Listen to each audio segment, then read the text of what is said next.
യുപിയിലെ ഗുണ്ടകളെ വെടിവെച്ചു കൊന്ന എൻകൗണ്ടർ സിംഹമെന്ന് വിശേഷിപ്പിക്കാവുന്ന അജയ് പാൽ ശർമ്മയെ 5 വർഷത്തേക്കാണ് പശ്ചിമബംഗാളിൽ ഡെപ്യൂട്ടേഷനായിട്ട് നിയമിച്ചുകൊണ്ട് കേന്ദ്ര ആഭ്യന്തര വകുപ്പ് ഒരു ഉത്തരവ് പുറപ്പെടുവിച്ചത്.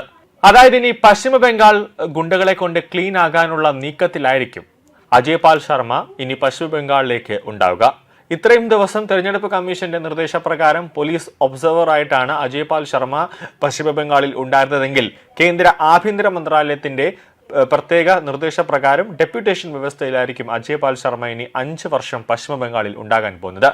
തെരഞ്ഞെടുപ്പ് കാലങ്ങളിൽ ആണ് കോൺഗ്രസ്, അതായത് തൃണമൂൽ കോൺഗ്രസ് വ്യാപകമായി തന്നെ പശ്ചിമബംഗാളിൽ അതിക്രമം നടത്തുന്നത്.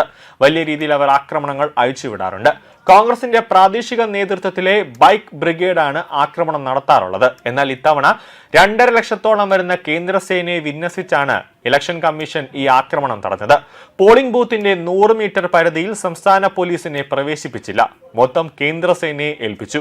അതുകൊണ്ട് തന്നെ പോളിംഗിനോട് അനുബന്ധിച്ച് തൃണമൂലിന്റെ പതിവ് ഗുണ്ടായിസം നടന്നില്ല എന്നതാണ് പ്രധാനപ്പെട്ട കാര്യം. പോളിംഗ് ശതമാനം ഉയർന്നതും അതുകൊണ്ട് തന്നെയാണ്. പക്ഷേ തെരഞ്ഞെടുപ്പിന് ശേഷം ബംഗാളിൽ വ്യാപകമായ ആക്രമണമാണ് നടക്കുന്നത്. ഇതുവരെ 4 പേർ കൊല്ലപ്പെട്ടു കഴിഞ്ഞുവെന്നാണ് വിവരം. ഇത്രയും കാലം തൃണമൂലിന്റെ അടികൊണ്ട BJP പ്രവർത്തകർ മമത ഭരണം പോയതോടെ ഇപ്പോൾ അതിശക്തമായി തിരിച്ചടിച്ചു തുടങ്ങിയിരിക്കുകയാണ്. കൂടാതെ ഇന്നലെ ഹൗറയിലെ ഉദയനാൻപൂരിൽ യാദവ് ഭാർ എന്ന BJP പ്രവർത്തകനും ന്യൂ ടൗണിൽ മധു മൊണ്ടൽ എന്ന BJP പ്രവർത്തകനും കൊല്ലപ്പെട്ടതായി റിപ്പോർട്ടുണ്ട്.